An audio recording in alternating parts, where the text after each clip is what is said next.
नारायणी माता मंदिर, जो अलवर से लगभग 80 किलोमीटर दूर स्थित है, लेकिन यहाँ की मान्यता बहुत अधिक बताई जाती है।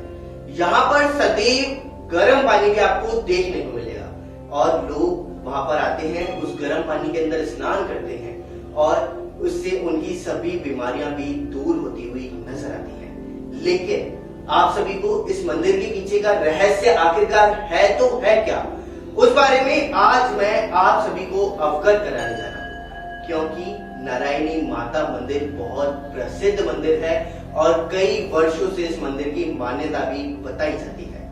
आप सभी को बता दूं कि आज से कई साल पहले जब नारायणी माता का विवाह हुआ था, तब वह अपने पति के साथ में वहां पर अलवर जा रही थी और अलवर जाते टाइम रास्ते में उन्होंने विश्राम करने की सोची, तो पति ने और नारायणी माता ने वहां पर विश्राम किया।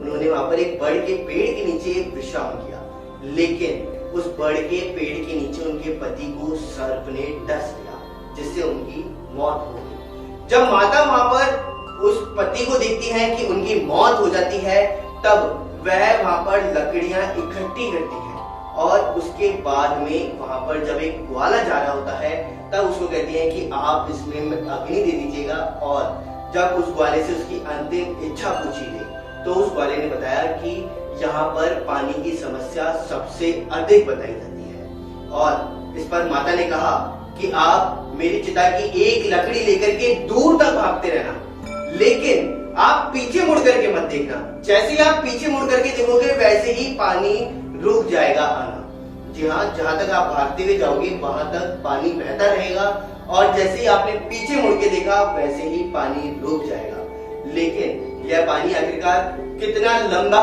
बहता हुआ नजर आया है और ग्वाला कितनी दूर तक भागा है, आइए जानते हैं हमारी इस खास रिपोर्ट से कि और क्या क्या इस मंदिर की मान्यता है और उस ग्वाले का आखिरकार क्या कुछ हुआ।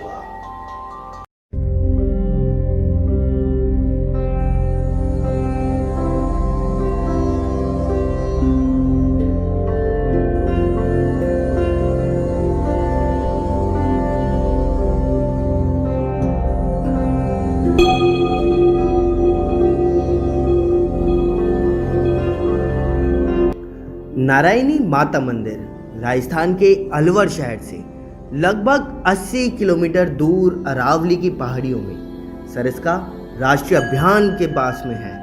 यहाँ पर एक पानी का कुंड भी है, जिसमें गर्म पानी और ठंडा पानी दोनों आता है और इन दोनों की मान्यता है। इस पानी में नहाने से बीमारियां दूर हो जाती हैं। नारायणी माता को भगवान शिव की पहली पत्नी सती का अवतार भी माना जाता है। नारायणी माता को सैन समाज अपनी कुल देवी मानते हैं और इस मंदिर में मीणा और सैन समाज के बीच विवाद भी चल रहा है। यहाँ प्रत्येक वर्ष मेला लगता था, जो अब बंद कर दिया गया, और यहाँ दूर दूर से तीर्थ यात्री यात्रा करने के लिए आते हैं।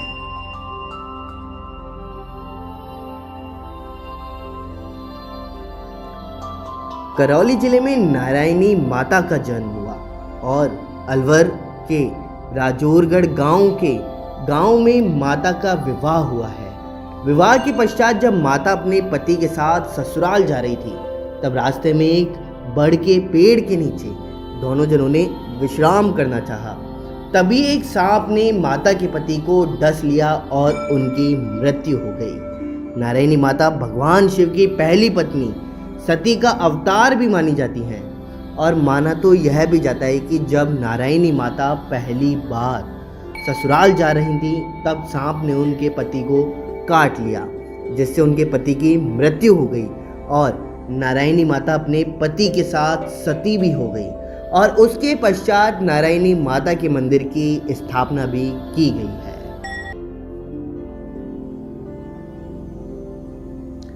नारायणी माता मंदिर में एक पानी का कुंड भी है, जिसमें सदैव गर्म पानी रहता है।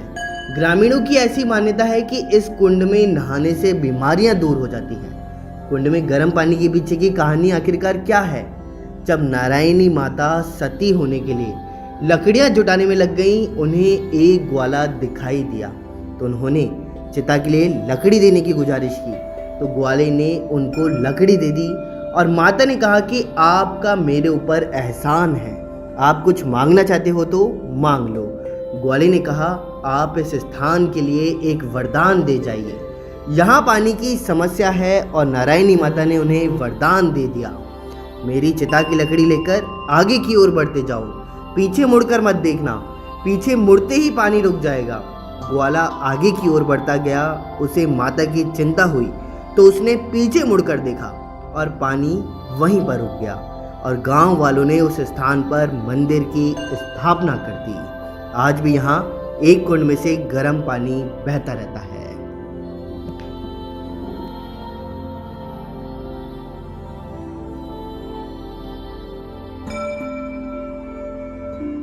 भरतपुर से इस वक्त की बड़ी खबर आ रही है, जहां 11 महीने से घर के लिए भटक रहे परिवार ने आईजी ऑफिस में आकर अपने ऊपर केरोसिन डाला। वहीं बलात्कार के मामलों में 11 महीने से भटक रहा है परिवार। भरतपुर के कामा में रहने वाला ये परिवार है। नाबालिग के परिवार का कहना है कि पुलिस प्रशासन कोई सुनवाई नहीं कर रहा। पीड़िता का आरोप, उसके साथ रेप करने वाले 3 आरोपियों को पुलिस ने कोई गिरफ्तारी नहीं दी है।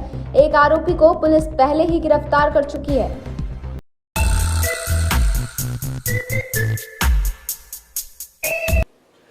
नमस्कार, स्वागत है आपका न्यूज 19 में। मैं पुलकित सक्सेना आप लोग के साथ। आइए नजर डालते हैं अखबार की सुर्खियां मेरे साथ। आप सभी को बता दूं कि लगातार सीबीएसई 12वीं बोर्ड की परीक्षाओं को लेकर के मंथन चल रहा था कि आखिरकार जो लोग वैकल्पिक परीक्षा देना चाहते हैं उनकी परीक्षाएं आखिरकार कब की जाएंगी। तो इसी को लेकर के बड़ा फैसला सामने आ चुका है, जिसमें आप सभी को बता दूं कि अब इनकी परीक्षाएं 15 अगस्त से लेकर के 15 सितंबर के बीच में कभी भी करवाई जा सकती हैं, क्योंकि जो अभी रिजल्ट घोषित किया जाएगा सीबीएसई 12वीं का, उसका समय सीमा 31 जुलाई तक की दे रखी है। यानी कि 31 जुलाई तक सभी का रिजल्ट सामने आता हुआ नजर आएगा। लेकिन जो भी बच्चा उस रिजल्ट से खुश ना हो या अपना मूल्यांकन दोबारा करवाना चाहता है या परीक्षा दोबारा देना चाहता है, तो उसके लिए वैकल्पिक ऑप्शन सोचा गया है। और इस वैकल्पिक ऑप्शन को 15 अगस्त से लेकर के 15 सितंबर तक के बीच में रखा गया है। यानी कि इसमें 15 अगस्त से लेकर के 15 सितंबर के बीच में बच्चे वैकल्पिक परीक्षा दे सकेंगे और उनके रिजल्ट के आधार पर अब ये तय किया जाएगा कि आखिरकार कौन बच्चा उत्तीर्ण होता है और कौन बच्चा अनुत्तीर्ण होता है। साथ ही साथ आप सभी को एक बात और बता दूं कि इसी के लिए पंजीकरण ऑनलाइन किया जाएगा और ऑनलाइन पंजीकरण के आधार पर ही आप अपना रजिस्ट्रेशन करवा सकते हैं और रजिस्ट्रेशन के बाद में आप यह परीक्षा में बैठ सकते हैं। वहीं एक बात और आप सभी को बता दूं कि भारत ने एक दिन के अंदर सबसे ज्यादा वैक्सीनेशन लगाने का रिकॉर्ड छू लिया है, जिसमें भारत अब नंबर 1 पर चल रहा है। आप सभी को बता दूं कि इसके अंतर्गत अब 84.7 लाख लोगों को कल कोरोना की वैक्सीन लगाई गई है, क्योंकि अब देश के अंदर फ्री वैक्सीनेशन हो चुका है मोदी सरकार के द्वारा। और इसी के चलते हुए कल रिकॉर्ड 84.7 लाख लोगों ने कोरोना की वैक्सीन लगाई है। और इसी के अंतर्गत आप सभी को बता दूं, मध्य प्रदेश के अंदर सबसे ज्यादा, भारत में मध्य प्रदेश के अंदर 16.41 लाख लोगों ने कोरोना की वैक्सीन लगवाई है। तो वहीं राजस्थान की बात करें तो राजस्थान के अंदर 4.40 लाख लोगों ने यह डोज लगवाई है। साथ ही एक बात और आप सभी को बताता हूं, जिसमें आप सभी को बता दूं कि पिछले 2 सालों में शिक्षा का स्तर काफी हद तक राजस्थान का सुधरता हुआ नजर आया है, क्योंकि राजस्थान ने 100 अंकों की छलांग लगा करके 859 अंक लेकर के वह अब सेकंड ग्रेड से सीधा फर्स्ट प्लस ग्रेड की श्रेणी में आ चुका है।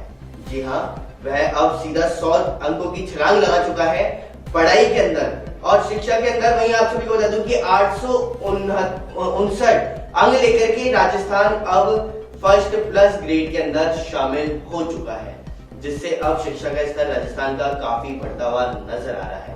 साथ ही आप सभी को कोरोना के आंकड़ों से भी अवगत करवा देता हूं, जिसमें आप सभी को बता दूं कि राजस्थान के अंदर पिछले 24 घंटे में 151 कोरोना के केस सामने आए हैं। और वहीं अगर हम मौतों की बात करें तो राजस्थान के अंदर 6 लोगों ने कल अपनी कोरोना की वजह से जान भी गई है। वहीं आप सभी को भी राजस्थान के अंदर एक्टिव केसों की संख्या से अवगत कराता हूं। अब एक्टिव केस 2691 ही राजस्थान के अंदर बचे हुए नजर आए हैं और 98 पॉइंट कुछ प्रतिशत तक अपनी रिकवरी रेट अब राजस्थान की हो चुकी है। तो अखबार की खास सुर्खियों के अंदर तो फिलहाल इतना ही। बने रहिए न्यूज़ 19 के साथ। नमस्कार। वही खबर पुष्कर से आ रही है, जहां 11 वर्षीय मासूम के साथ दुष्कर्म कर हत्या का सनसनीखेज मामला सामने आया है। जहां पुष्कर पुलिस के हाथ कुछ सुराग लगे हैं। ग्रामीणों से पूछताछ और मौका निरीक्षण के दौरान ये सुराग हासिल किए गए हैं। जल्द ही आरोपी तक पुलिस पहुंच सकती है। अतिरिक्त पुलिस अधीक्षक किशन सिंह भाटी ने इस मामले की मॉनिटरिंग कर रहे हैं। नमस्कार, आप देख रहे हैं न्यूज़ 19 और मैं हूं आपके साथ स्वाति मिश्रा। इस हफ्ते की आपकी राशियों की ओर नजर डालते हैं और आपको बताएंगे कि आज क्या कुछ रहेगा आपकी राशियों का हाल, आपके नक्षत्रों का हाल और किस चीज को करने से आपको मिलेगा लाभ। सबसे पहले हम बात करेंगे मेष राशि की। आज का राशिफल। आज का दिन आपके लिए उन्नति के नए नए मार्ग खोलेगा। आज आपके कार्य क्षेत्र व नौकरी में कुछ अधिकार दिए जा सकते हैं जिन्हें आप अच्छे ढंग से निभाएंगे, जिसकी खुशी होकर आपके अधिकारी आपकी पदोन्नति भी कर सकते हैं। आज का दिन आपके लिए उत्तम रूप में फलदायक रहेगा। आज आप अपनी सभी जिम्मेदारियों को पूरा करेंगे। आपके संतान के विवाह में आ रही बाधा भी दूर होगी। सायंकाल का समय आज आप अपने माता पिता की सेवा में व्यतीत करें।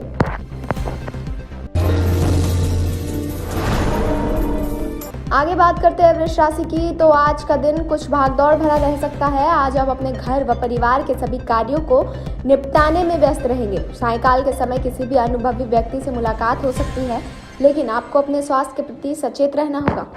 आपका अपने घर परिवार के सदस्यों से कोई वाद विवाद उत्पन्न हो सकता है, उसमें आपको अपनी वाणी पर नियंत्रण रखना होगा और बड़ों की बात मानना काफ़ी हद तक अच्छा होता है, इसलिए उनकी बात मानें।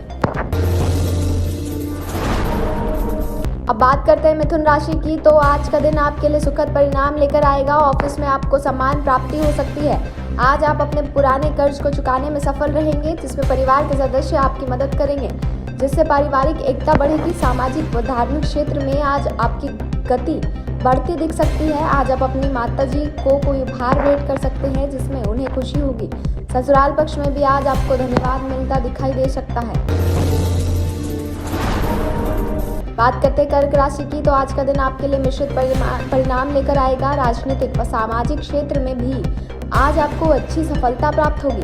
रात्रि का समय आज आपका कुछ समय परिजन के साथ व्यतीत करें, इससे आपके हर्षोल्लास में वृद्धि होगी। यदि आप किसी संपत्ति को खरीदने का मन बना रहे हैं तो उसके लिए आज का दिन सही रहेगा। आज आपको अपने किसी दोस्त की मदद के लिए आगे आना पड़ सकता है। सायंकाल का समय आज अपने परिवार और सदस्यों के साथ कहीं घूमने फिरने का प्लान बना सकते हैं। अब हम बात करते हैं सिंह राशि की। तो आज का दिन आपके लिए आश्चर्यचकित करने वाला रहेगा। आज आप जिस कार्य को करेंगे वह अधिक मेहनत ना किए हुए पूर्ण होगा, जिससे आपको हैरानी होगी और आप अपने कार्यों को आसानी से पूरा कर सकेंगे। दुकान का कार्यालय में आज आप टीम वर्क के जरिए किसी समस्या का समाधान निकालने में कामयाब रहेंगे। आगे बढ़ते हम कन्या राशि की ओर। तो आज का दिन थोड़ा अलग सा भरा रह सकता है। यदि आप अपने व्यवसाय में आलस्य दिखाएंगे तो आपको नुकसान उठाना पड़ सकता है। आज नौकरी में आपको अपनी महिला सहकर्मी व अधिकारियों का सहयोग मिल सकता है, जिससे आपके अधिकारों के वेतन में वृद्धि होगी। कार्यालय में भी आज कोई नई परिवर्तन होगा, जिससे आपको लाभ की आवश्यकता होगी। यदि आज आपकी नौकरी में किसी चीज़ से हटकर कोई बात होती होगी तो आपको फायदा होगा, इसलिए आपको सतर्क रहना होगा।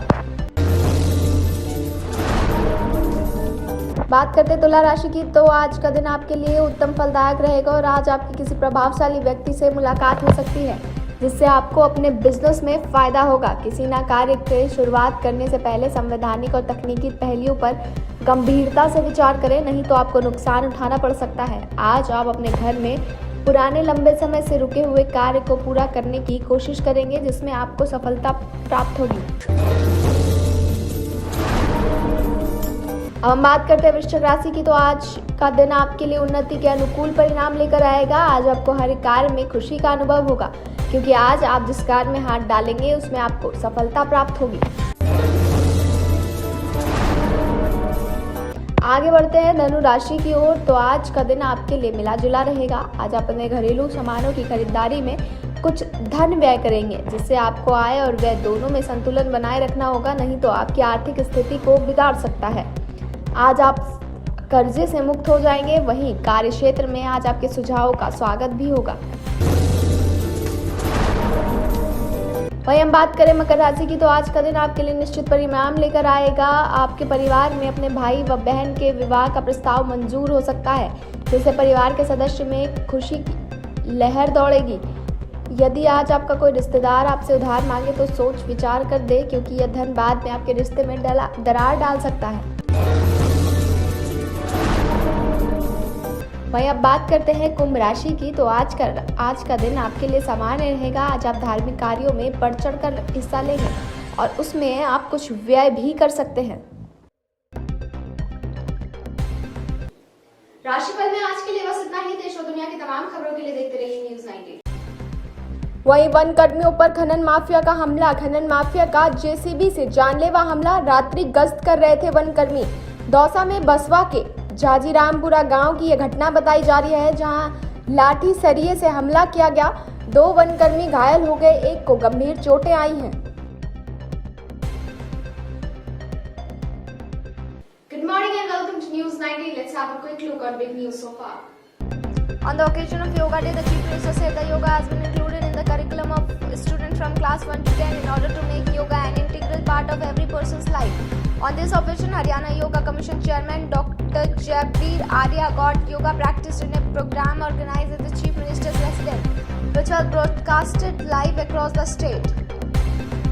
Former Congress State President Narayan Singh has also jumped in the ongoing pressure between Chief Minister Ashok Gehlot and former Deputy Chief Minister Sachin Pilot. Narayan Singh has issued a written statement in the sync with the Pilot camp. Narayan Singh's son Vijendra Singh is the Congress MLA from Tata Ramgarh, and these days his inclination is believed to be towards Sachin Pilot. The factionalism and the tussle that has been going on in the Punjab Congress at the last few days has now reached Delhi. Punjab Chief Minister Captain Amrinder Singh will appear before 3 members All India Congress Committee panel on Tuesday. After this, the captain can also meet Congress President Sonia Gandhi. Congress leader Rahul Gandhi has been a constant attacker on the Modi government regarding the situation of corona in the country. In this connection, he also had a press conference on Tuesday. During this, Rahul, in the direct attack on the Prime Minister Narendra Modi, said that in the second wave of corona, the focus of the Prime Minister was not on the oxygen but on Bengal. The Congress leader has also released a report of COVID management. He named it White Paper. Rahul says the purpose of this White Paper is to help the country avoid the third wave of corona. The second wave became dangerous because of the negligence of the government. Now the third wave has to prepare in advance.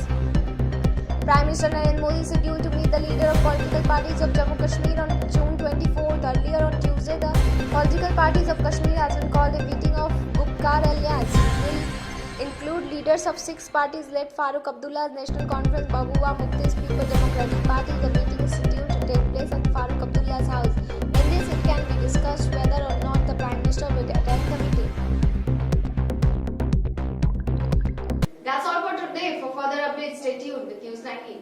Jaipur में corona vaccination camp में हंगामा। गांधीनगर मातृ शिशु कल्याण केंद्र का मामला ये बताया जा रहा है, जहां कोरोना वैक्सीन लगाने पहुंचे लोगों का भी नंबर नहीं आया, तो कुछ देर इंतजार के बाद लोगों ने हंगामा कर दिया।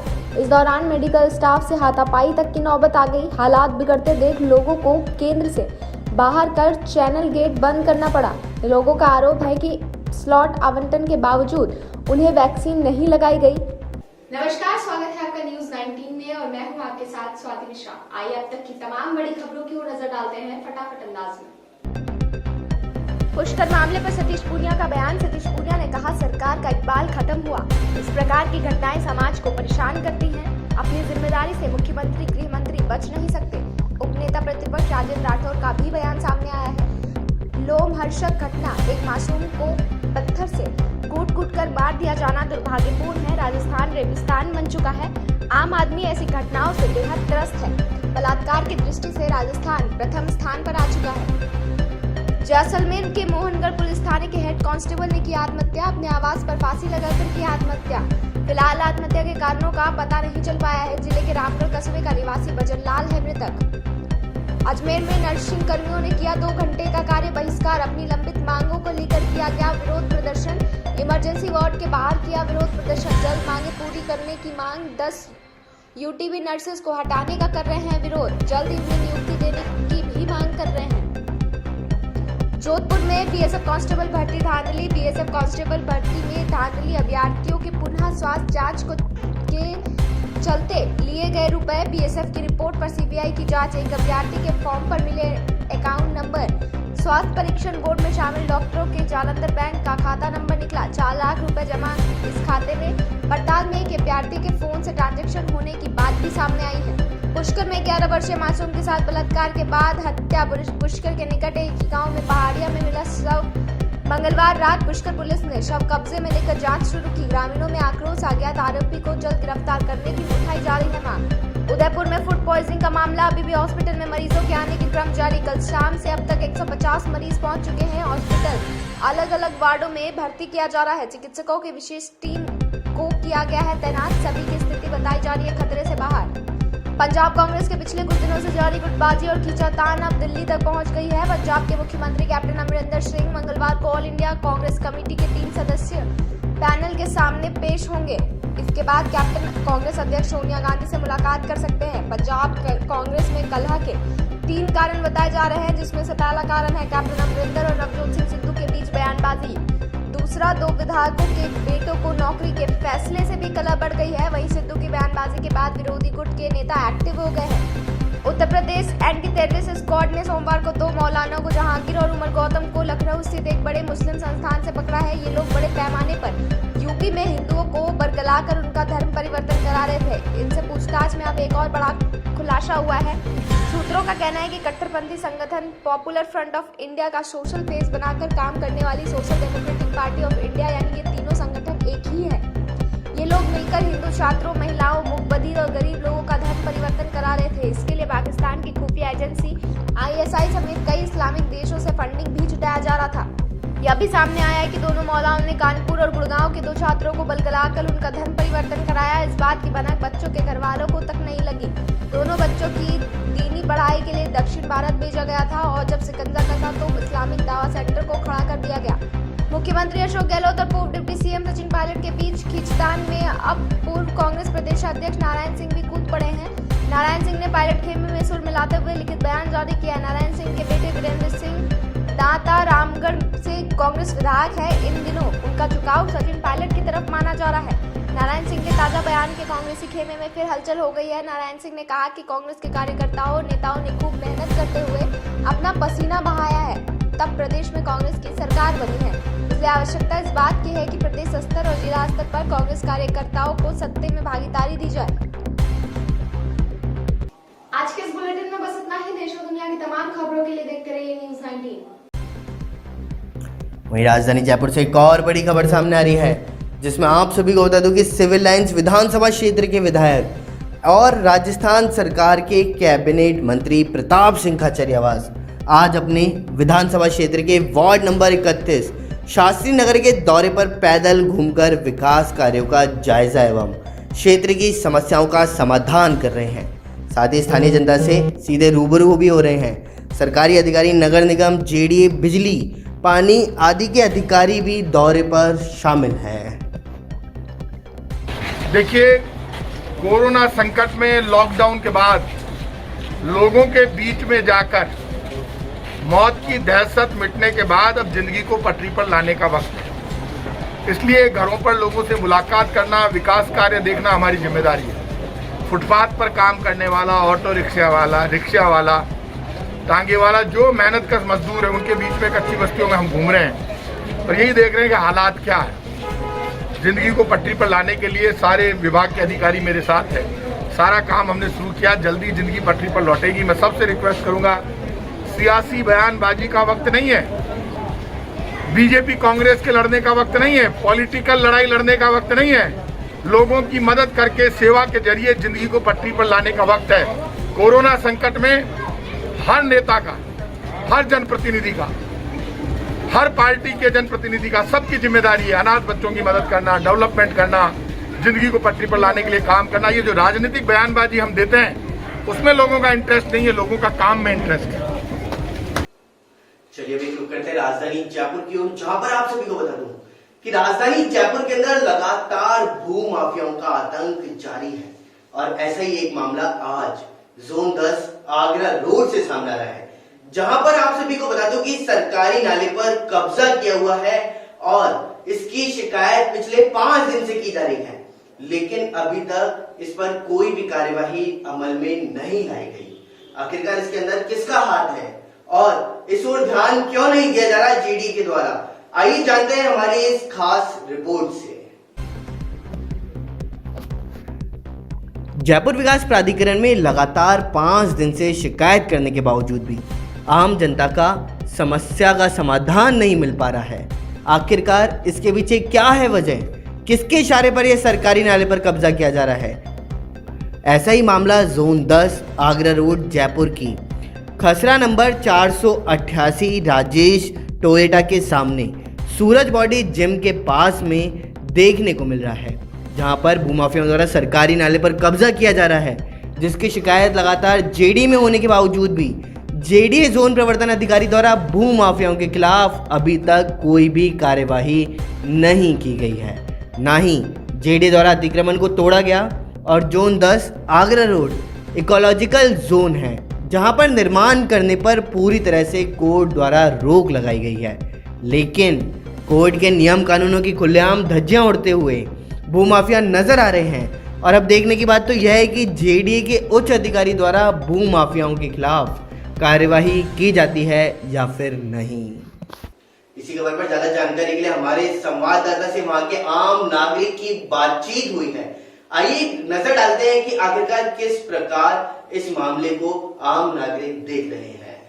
ये आगरा रोड का मामला है, राजेश कोच बिल्डर के सामने पालड़ी मीना तिलक हॉस्पिटल से पहले। जी जी जी, इसमें कुछ प्लॉट नंबर वगैरह कुछ है या सरकारी भूमि है? सरकारी भूमि है साहब, पूरी सरकारी भूमि है। सरकारी नाला है, 150 फुट का 100 फुट का चौड़ा है, उसको पूरा मिट्टी में भर के उसको पाट रहे हैं। जी, अभी इसमें जेडीए का क्या कहना है? जब जेडीए में आपने शिकायत दर्ज कराई है तो जेडीए का क्या कहना है इसमें?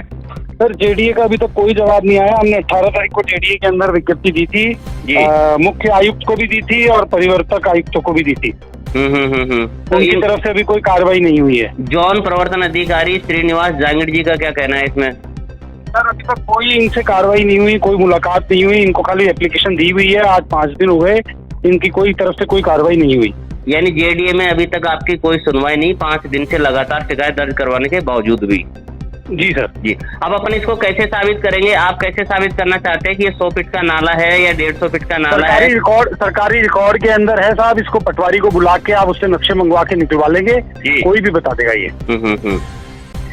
इसमें आपका ये भी कहना है कि पुलिस 2 बार 3 बार आ गई और लेकिन पुलिस ने कोई कार्रवाई नहीं करी। ये संबंधित पुलिस आई है? संबंधित पुलिस आई है, उसने कार्रवाई करी है, लेकिन जो कब्जाधारी है वो मान नहीं रहे हैं, वो जिद पे अपनी अड़ी में और बनाई जा रही है। कब्जाधारी कौन है उनसे? कब्जाधारी साहब कोई निर्णय है, बाहर के आदमी है। जी जी, आपका शुभ नाम?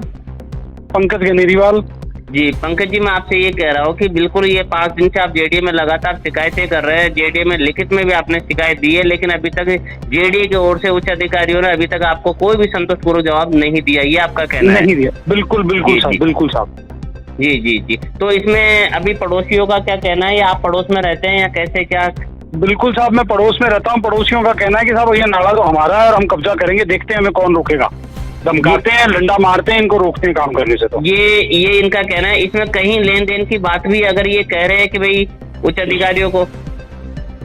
नहीं साहब, लेन देन की हमारे सामने कोई बात नहीं आई। कोई बात नहीं आई।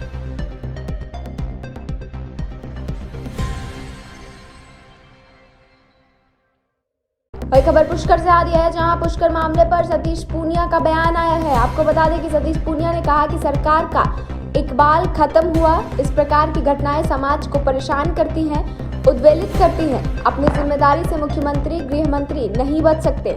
उपनेता प्रतिपक्ष राजेंद्र राठौर का भी बयान आया है। उन्होंने कहा कि पुष्कर में लोहर्षक घटना, एक मासूम को पत्थर से कूट कर मार दिया जाना दुर्भाग्यपूर्ण है।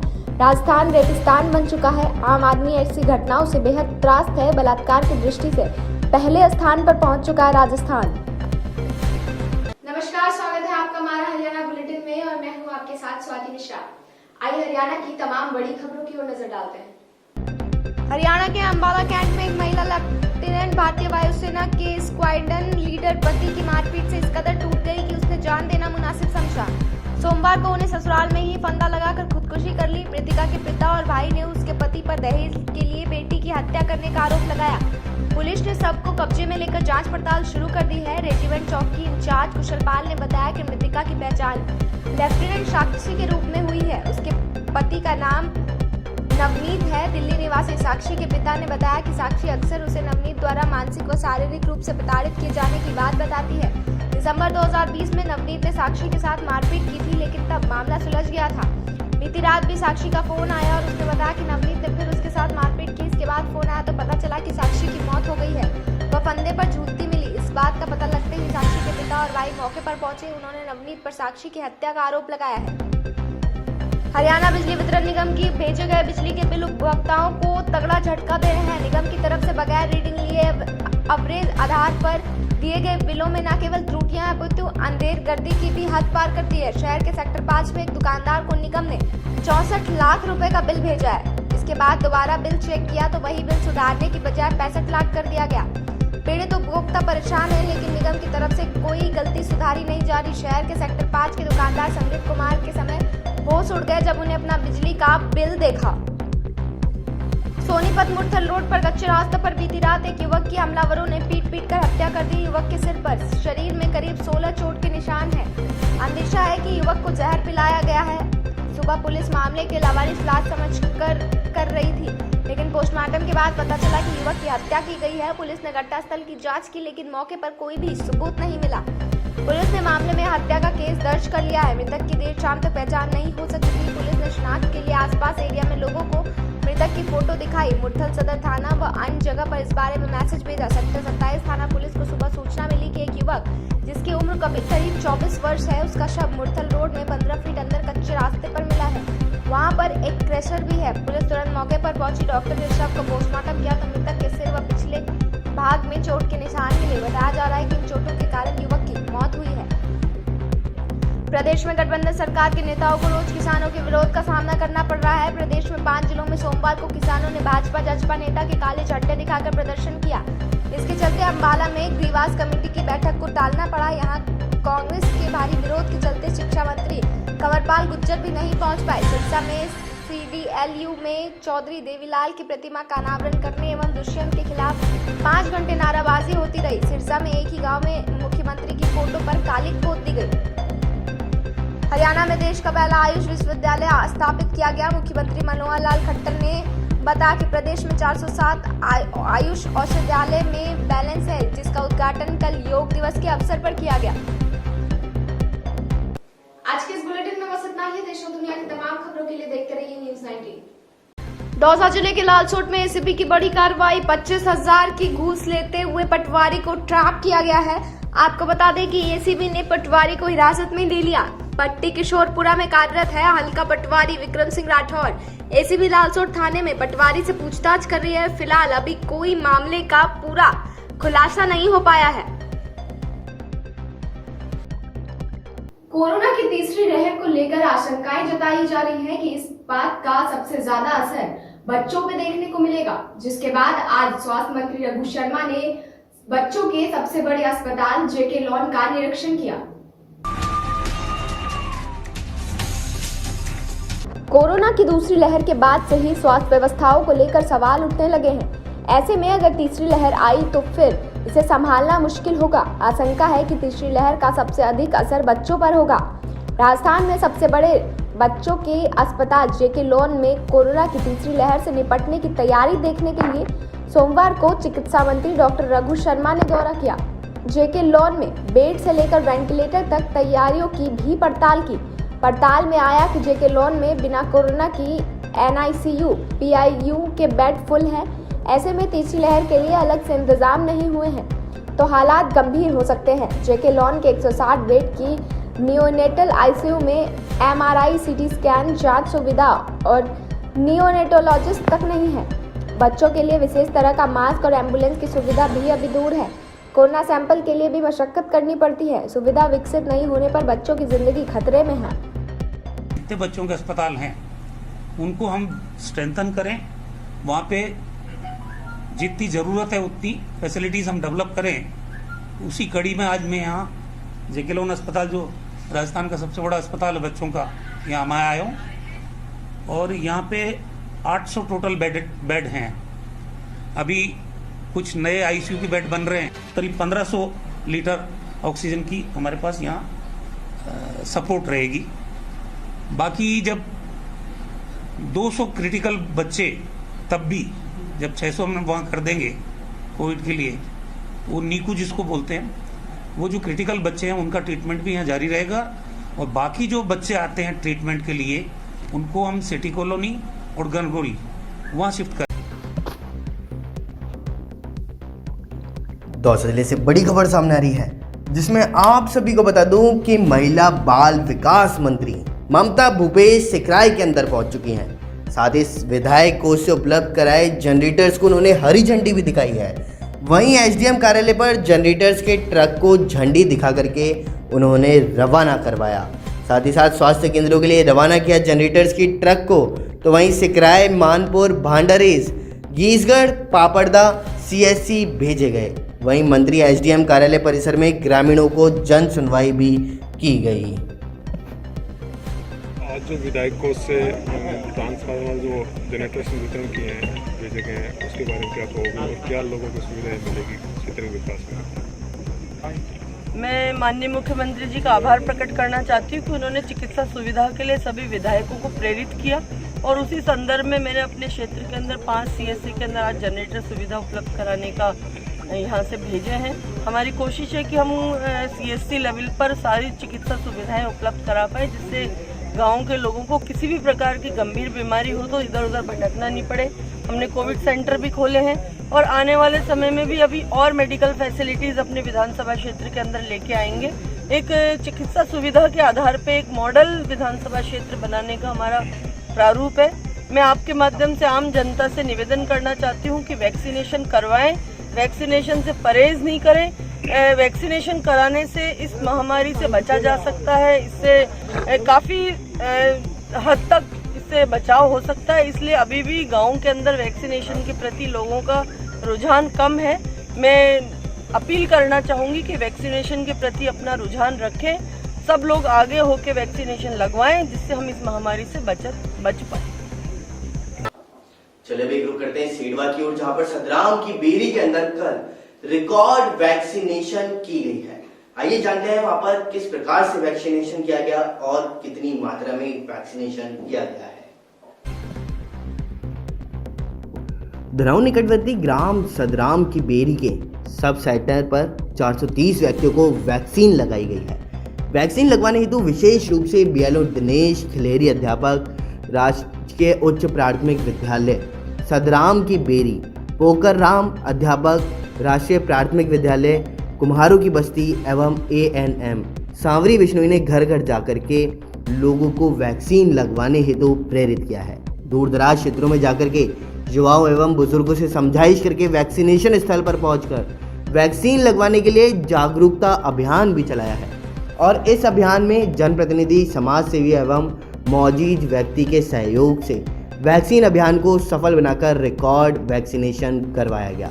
इसी दौरान पर्यवेक्षणीय अधिकारी प्रकाश चंद्र बिश्नोई, ACBEO धनौर ने बताया कि उपखंड क्षेत्र सेडवा में सदराम की बेरी गांव में एक ही दिन में सर्वाधिक वैक्सीनेशन हुआ। इसका पूरा श्रेय बीएलओ दिनेश बिश्नोई, पोकरराम प्रजापति, ANM सांवरी बिश्नोई एवं ग्राम सुरक्षा समिति को जाता है। ग्राम सुरक्षा समिति के संयोजक हरजेश थोरी ने बताया कि इस वैश्विक महामारी के चलते इन दिनों कोविड-19 वैक्सीनेशन लगाने का दौर जोरों शोरों से चल रहा है। ऐसे में टीकाकरण अभियान के तहत कोरोना जैसी महामारी से जीतने के लिए घर घर जाकर के आमजन को ज़्यादा से ज़्यादा टीकाकरण लगाने हेतु प्रेरित भी किया है। थोरी ने बताया कि प्रत्येक आमजन को हर जगह कोविड-19 वैक्सीनेशन लगाने को लेकर प्रेरित करने की मार्मिक अपील की है। साथ ही साथ सोशल मीडिया के माध्यम से लोगों को जागृत करने का आग्रह किया है। वर्तमान में इलाज चल रही वैश्विक महामारी का कोरोना का एकमात्र इलाज कोविड वैक्सीन ही है। ANM सांवरी बिश्नोई ने बताया कि कोविड-19 वैक्सीनेशन अभियान जो व्यापक स्तर पर चल रहा है, यह अभियान मेरे लिए बहुत ही ऐतिहासिक एवं जीवन के सुखद पलों में एक रहा है। मुझे इस वैश्विक महामारी के दौर में लोगों की सेवा कार्य करने का जो सुअवसर प्राप्त हुआ है, यह मेरे लिए गर्व की बात है। इस वैक्सीनेशन अभियान को सफल बनाने के लिए विशेष रूप से युवाओं का सहयोग रहा। जो ग्रामीण वैक्सीन से वंचित रहे उनके लिए आगामी दिनों में शिविर आयोजित कर रहे वैक्सीन लगवाने का कार्य किया जा रहा है। इस दौरान बालाराम खिलेरी अध्यापक रत्नाड़ियों की ढाणी ने वैक्सीन हेतु आए लोगों को कोविड प्रोटोकॉल, मास्क लगाने एवं 2 गज की दूरी पालना कराने हेतु लोगों से अपील कर व्यवस्था सुचारू रूप से बनाकर के वैक्सीनेशन स्थल पर शांतिपूर्ण तरीके से अभियान को सफल बनाया।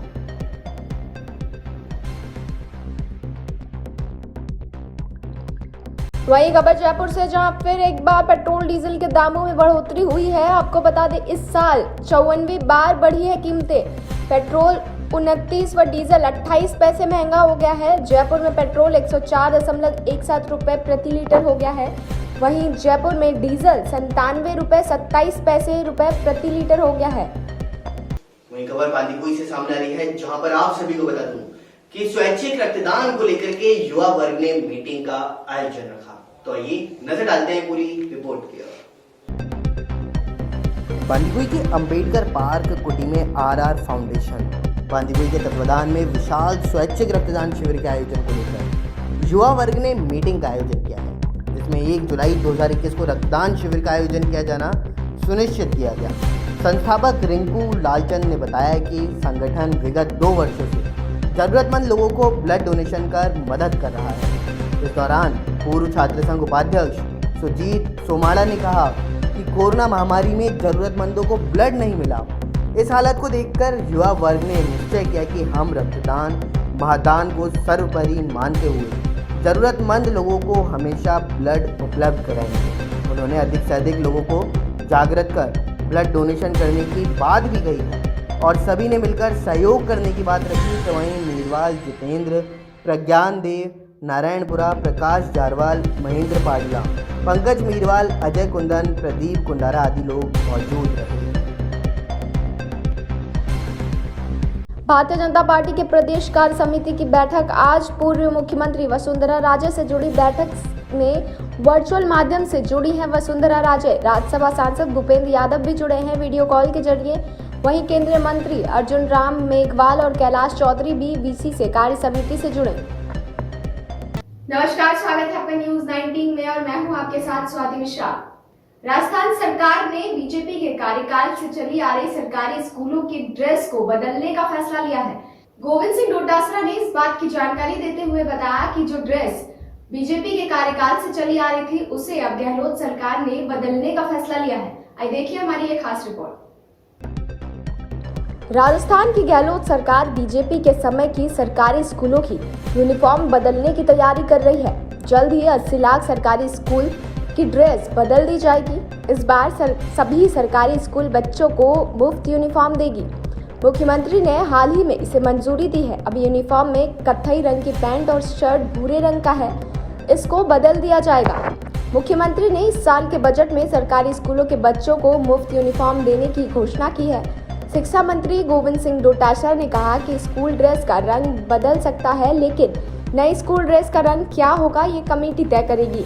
सभी सरकारी स्कूलों के बच्चों को मुफ्त ड्रेस दी जाएगी। इसके लिए हम डीबीटी के माध्यम से अभिभावकों के खाते में पैसे डालेंगे या ड्रेस उपलब्ध करवाएं, इस पर जल्द फैसला लिया जाएगा। वही खबर फागलिया से आ रही है, जहां कल रैली निकालकर लोगों को विद्यालय में नवप्रवेश की सूचना दी गई। फागलिया पंचायत समिति ने रैली निकालकर ग्रामवासियों को लाउड स्पीकर से संदेश देकर बताया कि अपने बच्चों को अपने ही नजदीक विद्यालय राजकीय उच्च माध्यमिक विद्यालय फागलिया में प्रवेश दिलाकर उच्च शिक्षा प्राप्त के लिए सभी को विद्यालय के स्टाफ द्वारा अधिक से अधिक बच्चों को प्रवेश दिलाने के लिए सूचित किया गया। इस दौरान देवाराम बोला, प्रधानाचार्य बारू सिंह चौहान विख्याता व भोपाल सिंह चौहान मौजूद रहे। वही खबर जयपुर से, जहां नई उड़ान चैरिटेबल ट्रस्ट ने बच्चों के साथ मिलकर कल अंतर्राष्ट्रीय योग दिवस मनाया। नई उड़ान चैरिटेबल ट्रस्ट ने बच्चों के साथ मिलकर अंतर्राष्ट्रीय योग दिवस मनाया। वहीं अध्यक्ष दौलत शर्मा ने बच्चों के साथ योगा किया और योग करने के फायदे भी बताए। जीवन में योगा का कितना महत्व है ये सबको जानना चाहिए और योगा को अपने जीवन का एक ऐसा हिस्सा बनाना चाहिए। योगा करने के बाद बच्चों को खाने की बिस्किट, नमकीन, चॉकलेट आदि चीजें देकर उनका मनोरंजन किया और टीम ने बच्चों के साथ डांस भी किया। अध्यक्ष दौलत शर्मा के साथ उत्तम चंद्र जैन, राजेश तिवारी, कुशाग्र शर्मा, धनंजय शर्मा, इकारा, आयुषी आदि मौजूद रहे। चलिए अब एक रुख कर देते हैं बस्सी की ओर, जहां पर आप सभी को बता दूं कि पेड़ की छंगाई करते समय एक व्यक्ति तारों की चपेट में आ गया और उसकी मौके पर ही मौत हो चुकी है। तो आइए नजर डालते हैं पूरी रिपोर्ट की ओर। बस्सी उपखंड के ग्राम पंचायत राजपुरा पातलवास में एक व्यक्ति पेड़ की छंगाई करते समय 11 केवी की लाइन से करंट लग गया, जिससे उसकी मौत भी हो गई है। राजपुरा पातलवास निवासी सीताराम शर्मा पुत्र रामदेव शर्मा अपने पशुओं को चराने के लिए पेड़ की छंगाई कर रहा था। अचानक लाइट आ जाने पर पेड़ की डाली तारों से नीचे हो गई, जिससे करंट लगने से मौत हो गई। व्यक्ति की उम्र करीबन 45 साल बताई जा रही है और ग्रामीणों की सूचना टूंगा थाना पुलिस मौके पर पहुंच करके शव को पोस्टमार्टम के लिए बस्सी मोर्चरी में रखवा दिया।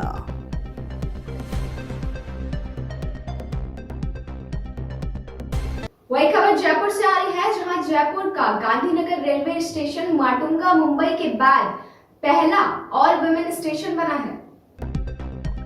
रेलवे ने फरवरी 2018 में राजस्थान के गांधीनगर स्टेशन को माटुंगा के बाद देश का दूसरा ऑल वुमेन स्टेशन बनाया था। हालांकि मेन लाइन पर स्थित होने से तकनीकी रूप से यह देश का पहला ऑल वुमेन स्टेशन है। यहाँ स्टेशन सुपरिटेंडेंट से लेकर पॉइंट्समैन तक, आरपीएफ इंस्पेक्टर से टिकट चेकिंग स्टाफ तक सभी महिलाएं हैं। पहले तो इस निर्णय को लेकर रेलवे ने खूब वाहवाही बटोरी। Limca book of world record में इसका नाम भी दर्ज हुआ, लेकिन पिछले 1.5 साल से ऑल वुमेन के साथ अनुशासनहीनता और विवादों का भी स्टेशन बन गया। स्थिति इतनी गंभीर है कि यहाँ महिला रेल कर्मी नियुक्ति ही नहीं होना चाहती, बल्कि यहाँ कार्यरत महिला कर्मी तो दूसरे स्टेशन पर नियुक्त होना चाहती हैं। वहीं यात्री आने से पहले कतराते हैं और जो आते हैं वो यहाँ की ट्विटर और अन्य माध्यमों से प्रशासन से शिकायत करते हैं। लेकिन बड़ी तकनीकी गलती होने के बाद भी महिला रेल कर्मियों की कमी से परेशान प्रशासन कोई सख्त कार्रवाई नहीं कर पाता। चलिए भी रुक करते हैं दौसा जिले की ओर, जहां पर आप सभी को बता दूं कि एसीबी की बड़ी कार्रवाई देखने को मिली है। दौसा जिले के अंदर पटवारी को 25,000 रुपए की रिश्वत लेते हुए रंगे हाथों ट्रैप किया गया है। तो आइए नजर डालते हैं कि आखिर ये रिश्वत किस एवज में ली जा रही थी। दौसा जिले के उपखंड मुख्यालय लालसोट के पट्टी किशोरपुरा में हल्का पटवारी विक्रम सिंह राठौड़ को दौसा एसीबी टीम ने पुरानी तहसील से ट्रैप कर बड़ी कार्रवाई को अंजाम दिया है। परिवादी मनमोहन बैरवा निवासी बिनौरी से गैर मुमकिन जमीन नाम करवाने के एवज में 1,30,000 की रिश्वत मांगी थी, जिसकी परिवादी ने दौसा एसीबी कार्यालय में शिकायत दर्ज करवाई और आज एसीबी ने मंगलवार को टीम के साथ लालसोट स्थित पुरानी तहसील कार्यालय से पटवारी विक्रम सिंह राठौड़ को रंगे हाथों 25,000 रुपये लेते हुए ट्रैप कर हिरासत में लिया है। लालसोट पुलिस थाना परिसर में पूरी कार्रवाई को अंजाम दिया गया और पटवारी ने परिवादी से 1,30,000 की डिमांड भी की थी। जिले में घूसखोरी और रिश्वतखोरी की घटनाएं दिनों दिन बढ़ती जा रही है और एसीबी के द्वारा भी निरंतर शिकंजा कसा जा रहा है, लेकिन घटनाओं पर विराम नहीं लग पा रहा।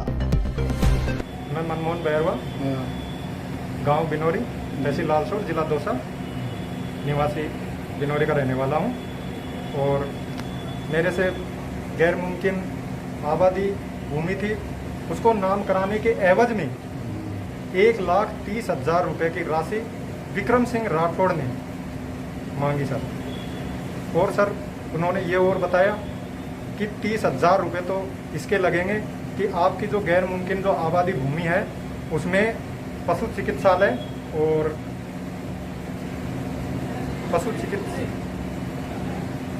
पशु चिकित्सालय और सामुदायिक भवन का निर्माण होगा। अगर आपने ये पैसे नहीं दिए तो यहाँ पर पशु चिकित्सालय बनेगा। तो सर इस एवज में 1,30,000 रुपये की घोषणा है सर। कितने दे दिया? आज आपने कितने की रिश्वत दी? मैंने सर इनको 25,000 रुपये की। आप दिए? हाँ सर। तो फिर तुरंत उसके बाद फिर एसीबी ने इनको ट्रैप कर लिया? हाँ सर, एसीबी ने ट्रैप कर लिया। कहाँ पे किया? ये पुरानी तहसील है ना, वहाँ पे किया। आपसे पहले और भी एक बार आपसे वो कार्रवाई हुई होगी? हाँ सर हुई थी ना, 19 तारीख को हुई थी। उस टाइम भी मैंने उसको 5,000 रुपये दिए थे। मनमोहन नाम का एक व्यक्ति जो बिनौरी गांव का है, लाल सोट बिनौरी गांव का, वो हमारे 224 पर आया था और उसने एक रिपोर्ट हमें पेश की कि यहाँ के जो उनके इलाके के पटवारी हैं श्री विक्रम सिंह राठौर, वो उनसे इनकी ज़मीन जो 50 साल से इनके घर वाले जोत रहे हैं, उस पर कोई सामुदायिक भवन और पशु चिकित्सालय बनने की कहा था उन्होंने कि ये बनेगा, यदि आप हमें 30,000 रुपये दो तो आपके नाम हम ज़मीन कर देंगे और 1 लाख रुपए में हम आपके नाम कर देंगे और 30,000 में हम उसको चेंज कर देंगे, जगह चेंज कर देंगे। तो इस तरह का इन्होंने एप्लीकेशन दी। फिर हमारे उच्च अधिकारियों के निर्देशन में, हमारे DL सोनी साहब के निर्देशन में और हमारे AD साहब के निर्देशन में हमने उसको आगे कार्रवाई को बढ़ाया और 19 तारीख को वेरिफिकेशन किया।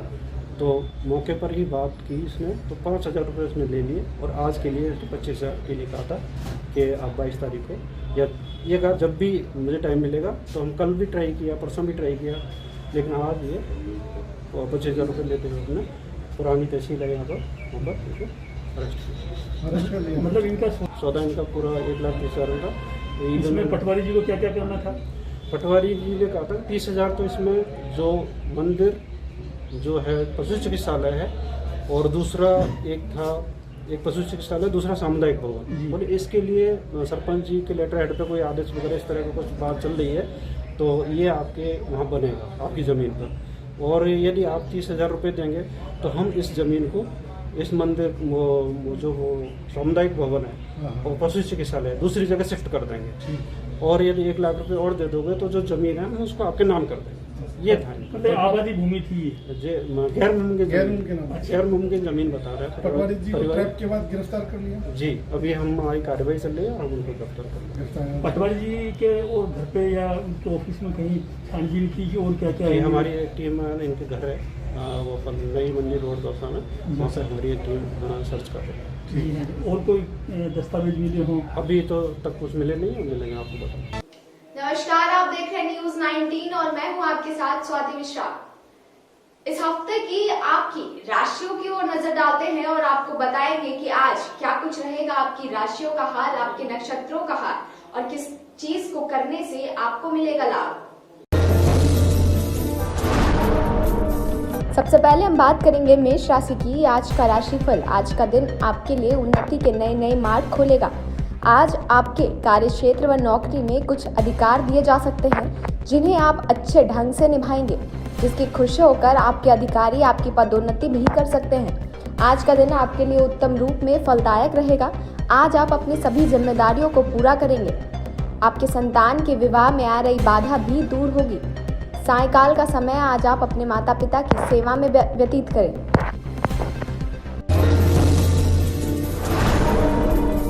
आगे बात करते हैं वृष राशि की। तो आज का दिन कुछ भागदौड़ भरा रह सकता है। आज आप अपने घर व परिवार के सभी कार्यों को निपटाने में व्यस्त रहेंगे। सायंकाल के समय किसी भी अनुभवी व्यक्ति से मुलाकात हो सकती है, लेकिन आपको अपने स्वास्थ्य के प्रति सचेत रहना होगा।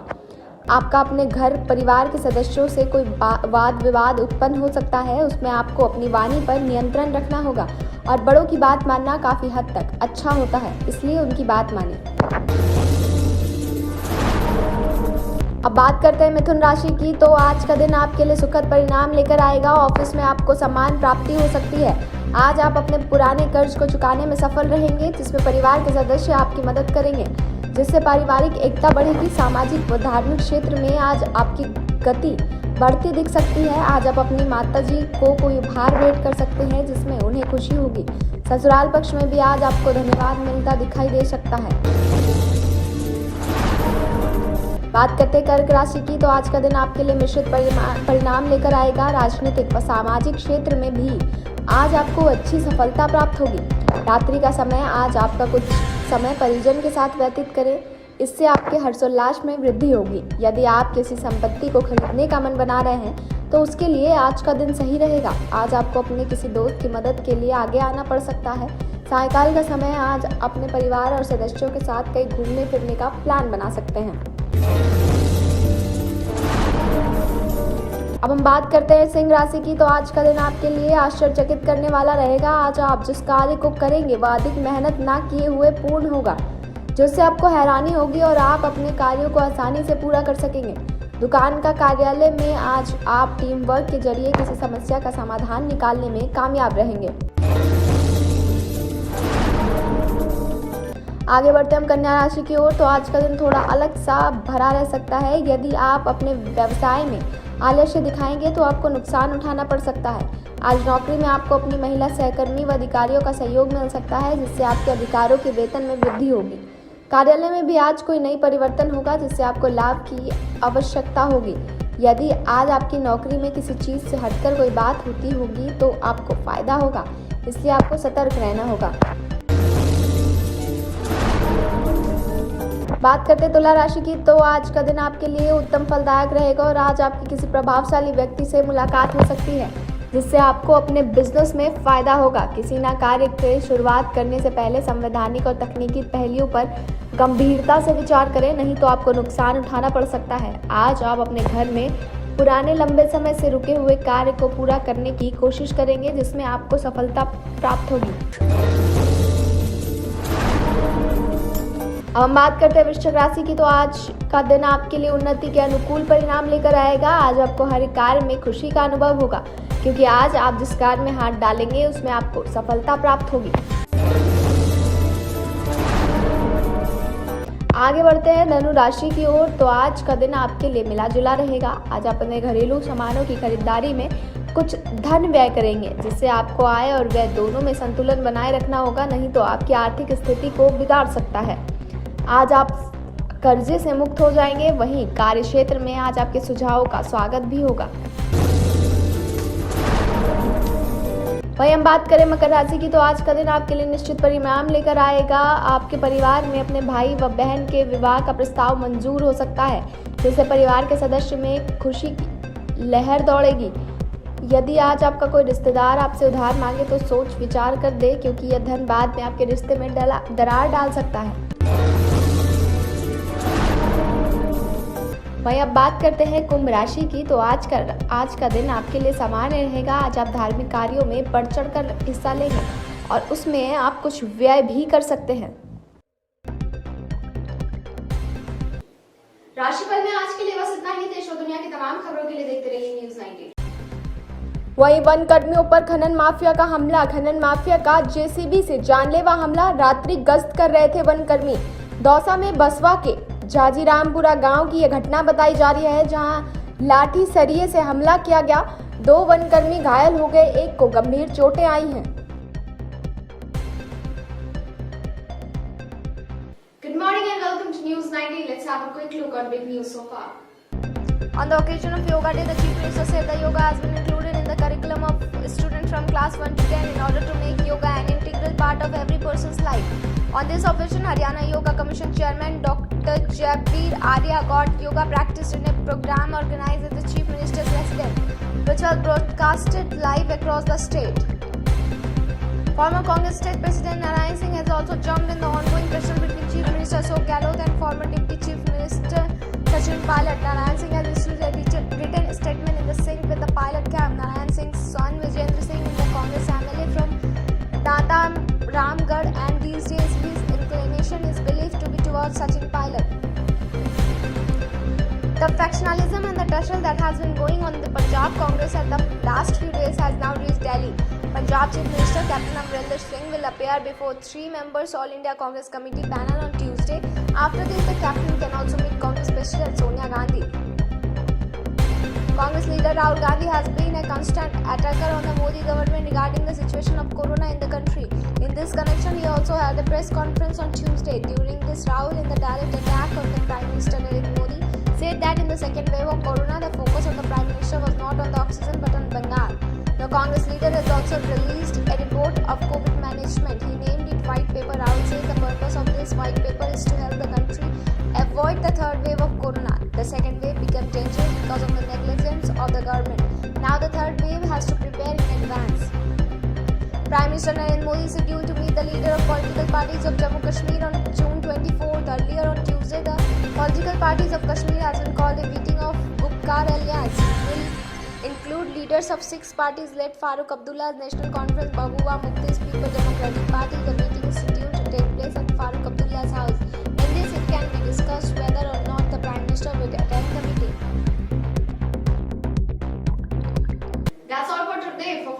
Stay tuned with News 19.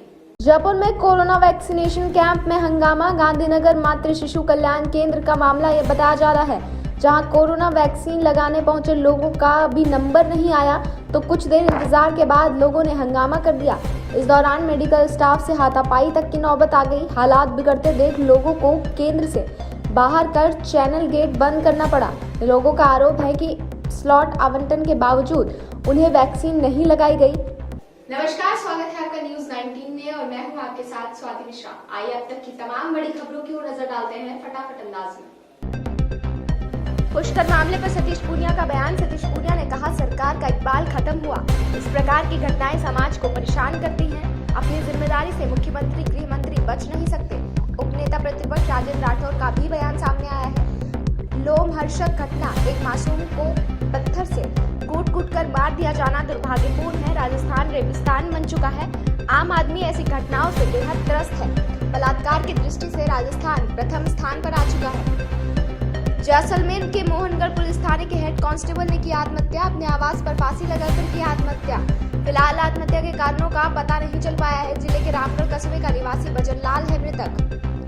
Ajmer में नर्सिंग कर्मियों ने किया 2 घंटे का कार्य बहिष्कार। अपनी लंबित मांगों को लेकर किया गया विरोध प्रदर्शन।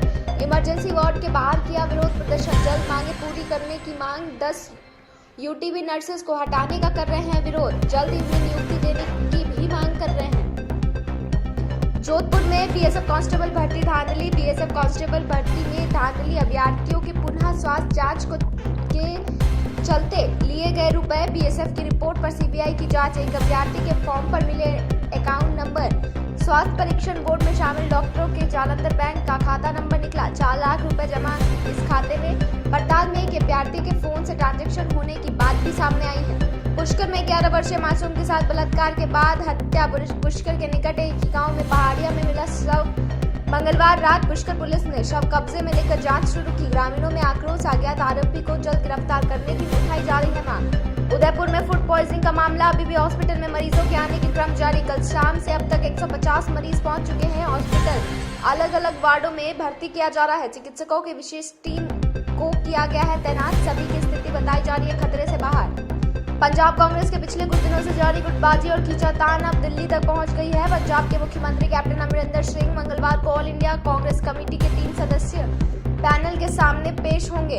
इसके बाद कैप्टन कांग्रेस अध्यक्ष सोनिया गांधी से मुलाकात कर सकते हैं। पंजाब कांग्रेस में कलह के 3 कारण बताए जा रहे हैं, जिसमें से पहला कारण है कैप्टन अमरिंदर और नवजोत सिंह सिद्धू के बीच बयानबाजी। दूसरा, 2 विधायकों के बेटों को नौकरी के फैसले से भी कलह बढ़ गई है। वहीं सिद्धू की बयानबाजी के बाद विरोधी गुट के नेता एक्टिव हो गए हैं। Uttar Pradesh anti terrorist squad ने सोमवार को 2 मौलानाओं को जहांगीर और उमर गौतम को लखनऊ स्थित एक बड़े मुस्लिम संस्थान से पकड़ा है। ये लोग बड़े पैमाने पर यूपी में हिंदुओं को बरगलाकर उनका धर्म परिवर्तन करा रहे थे। इनसे पूछताछ में अब एक और बड़ा खुलासा हुआ है। सूत्रों का कहना है कि कट्टरपंथी संगठन पॉपुलर फ्रंट ऑफ इंडिया का सोशल फेस बनाकर काम करने वाली social democratic party of India यानी ये तीनों संगठन एक ही है। ये लोग मिलकर हिंदू छात्रों, महिलाओं, मूकबधिर और गरीब लोगों का धर्म परिवर्तन करा रहे थे। इसके लिए पाकिस्तान की खुफिया एजेंसी ISI समेत कई इस्लामिक देशों से फंडिंग भी जुटाया जा रहा था। यह भी सामने आया है कि दोनों मौलाओं ने कानपुर और गुड़गांव के 2 छात्रों को बलगलाकर उनका धर्म परिवर्तन कराया। इस बात की भनक बच्चों के घर वालों को तक नहीं लगी। दोनों बच्चों की दीनी पढ़ाई के लिए दक्षिण भारत भेजा गया था और जब सिकंदर कसा तो इस्लामिक दावा सेंटर को खड़ा कर दिया गया। मुख्यमंत्री अशोक गहलोत और पूर्व डिप्टी सीएम सचिन पायलट के बीच खींचतान में अब पूर्व कांग्रेस प्रदेश अध्यक्ष नारायण सिंह भी कूद पड़े हैं। नारायण सिंह ने पायलट खेमे में सुर मिलाते हुए लिखित बयान जारी किया। नारायण सिंह के बेटे वीरेंद्र सिंह दाता रामगढ़ से कांग्रेस विधायक है। इन दिनों उनका झुकाव सचिन पायलट की तरफ माना जा रहा है। नारायण सिंह के ताजा बयान के कांग्रेसी खेमे में फिर हलचल हो गई है। नारायण सिंह ने कहा कि कांग्रेस के कार्यकर्ताओं और नेताओं ने खूब मेहनत करते हुए अपना पसीना बहाया है, तब प्रदेश में कांग्रेस की सरकार बनी है। इसलिए आवश्यकता इस बात की है कि प्रदेश स्तर और जिला स्तर पर कांग्रेस कार्यकर्ताओं को सत्ते में भागीदारी दी जाए। आज के इस बुलेटिन में बस इतना ही। देश और दुनिया की तमाम खबरों के लिए देखते रहिए न्यूज 19। वहीं राजधानी जयपुर से एक और बड़ी खबर सामने आ रही है, जिसमें आप सभी को बता दूं कि सिविल लाइंस विधानसभा क्षेत्र के विधायक और राजस्थान सरकार के कैबिनेट मंत्री प्रताप सिंह खाचरियावास आज अपने विधानसभा क्षेत्र के वार्ड नंबर 31 शास्त्री नगर के दौरे पर पैदल घूमकर विकास कार्यों का जायजा एवं क्षेत्र की समस्याओं का समाधान कर रहे हैं। साथ ही स्थानीय जनता से सीधे रूबरू भी हो रहे हैं। सरकारी अधिकारी, नगर निगम, जेडीए, बिजली, पानी आदि के अधिकारी भी दौरे पर शामिल हैं। देखिए, कोरोना संकट में लॉकडाउन के बाद लोगों के बीच में जाकर मौत की दहशत मिटने के बाद अब जिंदगी को पटरी पर लाने का वक्त है।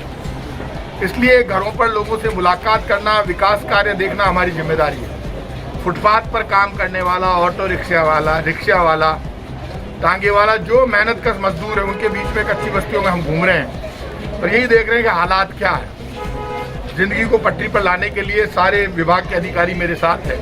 सारा काम हमने शुरू किया, जल्दी जिंदगी पटरी पर लौटेगी। मैं सबसे रिक्वेस्ट करूंगा, सियासी बयानबाजी का वक्त नहीं है, बीजेपी कांग्रेस के लड़ने का वक्त नहीं है, पॉलिटिकल लड़ाई लड़ने का वक्त नहीं है। लोगों की मदद करके सेवा के जरिए जिंदगी को पटरी पर लाने का वक्त है। कोरोना संकट में हर नेता का, हर जनप्रतिनिधि का, हर पार्टी के जनप्रतिनिधि का, सबकी जिम्मेदारी है अनाथ बच्चों की मदद करना, डेवलपमेंट करना, जिंदगी को पटरी पर लाने के लिए काम करना। ये जो राजनीतिक बयानबाजी हम देते हैं उसमें लोगों का इंटरेस्ट नहीं है, लोगों का काम में इंटरेस्ट है। चलिए अभी रुक करते हैं राजधानी जयपुर की ओर, जहां पर आप सभी को बता दूं कि राजधानी जयपुर के अंदर लगातार भू माफियाओं का आतंक जारी है और ऐसा ही एक मामला आज जोन 10 आगरा रोड से सामने आ रहा है, जहां पर आप सभी को बता दूं कि सरकारी नाले पर कब्जा किया हुआ है और इसकी शिकायत पिछले 5 दिन से की जा रही है, लेकिन अभी तक इस पर कोई भी कार्यवाही अमल में नहीं लाई गई। आखिरकार इसके अंदर किसका हाथ है और इस ओर ध्यान क्यों नहीं दिया जा रहा जेडीए के द्वारा? आइए जानते हैं हमारी इस खास रिपोर्ट से। जयपुर विकास प्राधिकरण में लगातार 5 दिन से शिकायत करने के बावजूद भी आम जनता का समस्या का समाधान नहीं मिल पा रहा है। आखिरकार इसके पीछे क्या है वजह? किसके इशारे पर यह सरकारी नाले पर कब्जा किया जा रहा है? ऐसा ही मामला जोन 10 आगरा रोड जयपुर की खसरा नंबर 488 राजेश टोयोटा के सामने सूरज बॉडी जिम के पास में देखने को मिल रहा है, जहां पर भूमाफियाओं द्वारा सरकारी नाले पर कब्जा किया जा रहा है, जिसकी शिकायत लगातार जेडीए में होने के बावजूद भी जेडीए जोन प्रवर्तन अधिकारी द्वारा भू माफियाओं के खिलाफ अभी तक कोई भी कार्यवाही नहीं की गई है। ना ही जेडीए द्वारा अतिक्रमण को तोड़ा गया और zone 10 Agra road ecological zone है, जहां पर निर्माण करने पर पूरी तरह से कोर्ट द्वारा रोक लगाई गई है, लेकिन कोर्ट के नियम कानूनों की खुलेआम धज्जियां उड़ते हुए भूमाफिया नजर आ रहे हैं। और अब देखने की बात तो यह है कि जेडीए के उच्च अधिकारी द्वारा भू माफियाओं के खिलाफ कार्यवाही की जाती है या फिर नहीं। इसी खबर पर ज्यादा जानकारी के लिए हमारे संवाददाता से वहां के आम नागरिक की बातचीत हुई है। आइए नजर डालते हैं कि आखिरकार किस प्रकार इस मामले को आम नागरिक देख रहे हैं। ये आगरा रोड का मामला है, राजेश कोच बिल्डर के सामने, पालड़ी मीना, तिलक हॉस्पिटल से पहले। जी जी जी, इसमें कुछ प्लॉट नंबर वगैरह कुछ है या सरकारी भूमि है? सरकारी भूमि है साहब, पूरी सरकारी भूमि है। सरकारी नाला है, 150 फुट का 100 फुट का सब चौड़ा है, उसको पूरा मिट्टी में भर के उसको पाट रहे हैं। जी, अभी इसमें जेडीए का क्या कहना है? जब जेडीए में आपने शिकायत दर्ज कराई है तो जेडीए का क्या कहना है इसमें? सर जेडीए का अभी तक कोई जवाब नहीं आया। हमने 18 तारीख को जेडीए के अंदर विज्ञप्ति दी थी, मुख्य आयुक्त को भी दी थी और परिवर्तक आयुक्तों को भी दी थी। उनकी तरफ से अभी कोई कार्रवाई नहीं हुई है। जॉन प्रवर्तन अधिकारी श्रीनिवास जांगड़ जी का क्या कहना है इसमें? सर अभी तक कोई इनसे कार्रवाई नहीं हुई, कोई मुलाकात नहीं हुई, इनको खाली एप्लीकेशन दी हुई है। आज 5 दिन हो गए, इनकी कोई तरफ से कोई कार्रवाई नहीं हुई। यानी जेडीए में अभी तक आपकी कोई सुनवाई नहीं, 5 दिन से लगातार शिकायत दर्ज करवाने के बावजूद भी? जी सर जी। अब अपन इसको कैसे साबित करेंगे? आप कैसे साबित करना चाहते हैं कि ये 100 फीट का नाला है या 150 फीट का नाला है? सरकारी रिकॉर्ड के अंदर है साहब। इसको पटवारी को बुला के आप उससे नक्शे मंगवा के निकलवा लेंगे, कोई भी बता देगा ये। इसमें आपका ये भी कहना है कि पुलिस 2 बार 3 बार आ गई और लेकिन पुलिस ने कोई कार्रवाई नहीं करी। ये संबंधित पुलिस आई है? संबंधित पुलिस आई है, उसने कार्रवाई करी है, लेकिन जो कब्जाधारी है वो मान नहीं रहे हैं, वो जिद पे अपनी अड़ी में और बनाई जा रही है। कब्जाधारी कौन है उनसे? कब्जाधारी साहब कोई निर्णय है, बाहर के आदमी है। जी जी, आपका शुभ नाम? पंकज गनेरीवाल। जी पंकज जी, मैं आपसे ये कह रहा हूँ कि बिल्कुल ये 5 दिन से आप जेडीए में लगातार शिकायतें कर रहे हैं। जेडीए में लिखित में भी आपने शिकायत दी है, लेकिन अभी तक जेडीए की ओर से उच्च अधिकारियों ने अभी तक आपको कोई भी संतोषपूर्वक जवाब नहीं दिया, ये आपका कहना है? नहीं दिया, बिल्कुल बिल्कुल साहब, बिल्कुल साहब। जी जी जी। तो इसमें अभी पड़ोसियों का क्या कहना है, या आप पड़ोस में रहते हैं या कैसे क्या? बिल्कुल साहब, मैं पड़ोस में रहता हूँ। पड़ोसियों का कहना है कि साहब ये नाला तो हमारा है और हम कब्जा करेंगे, देखते हैं हमें कौन रोकेगा। धमकाते हैं, डंडा मारते हैं, इनको रोकते हैं काम करने से। तो ये इनका कहना है। इसमें कहीं लेन देन की बात भी अगर ये कह रहे हैं कि भाई उच्च अधिकारियों को?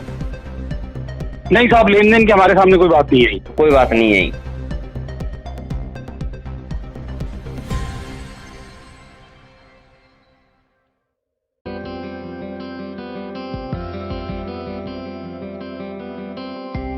नमस्कार, स्वागत है आपका न्यूज 19 में। मैं पुलकित सक्सेना आप लोग के साथ। आइए नजर डालते हैं न्यूज 19 के मॉर्निंग अपडेट की ओर।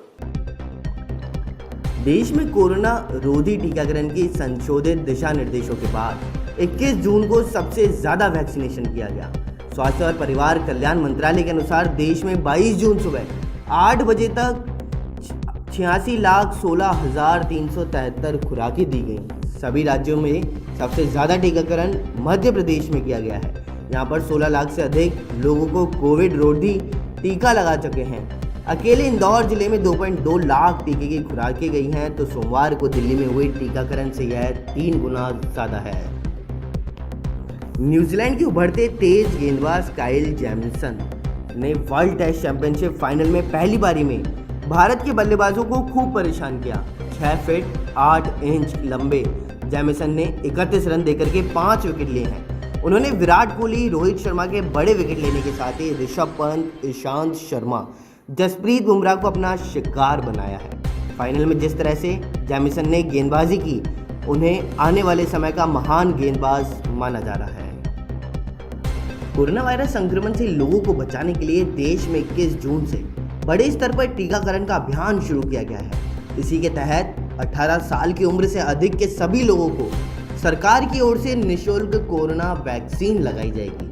हालांकि प्राइवेट अस्पताल टीके के लिए रुपए लेंगे, लेकिन उनके लिए इसकी अधिकतम रकम तय कर दी गई है। इस मुफ्त टीकाकरण के लिए 1 मई को नीति बनाई गई थी और टीकाकरण अभियान से जुड़े सवालों के भी जवाब उसमें लिखे गए थे। राजस्थान में मानसून दस्तक दे चुका है और प्रदेश के विभिन्न इलाकों में बारिश का दौर शुरू हो गया। किसान बुआई में जुटने लगे, लेकिन इसी बीच जोधपुर डिस्कॉम के कारण प्रदेश के 10 जिलों के किसान खासा परेशान हो रहे हैं। 5 महीने पहले बिजली कनेक्शन का पैसा जमा करवाने के बावजूद अभी तक डिस्कॉम इन किसानों की खेती तक बिजली नहीं पहुंचा पाया। हाड़ौती संभाग के किसानों के लिए खुशखबरी सामने आई है। मानसून में खरीफ की बुआई में जुटे कोटा संभाग के किसानों के लिए अब डीएपी की कमी नहीं रहेगी।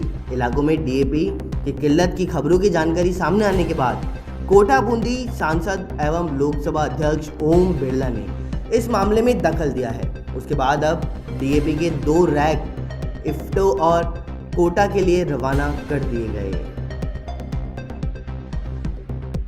मॉर्निंग अपडेट में फिलहाल इतना ही। बने रहिए न्यूज 19 के साथ। नमस्कार।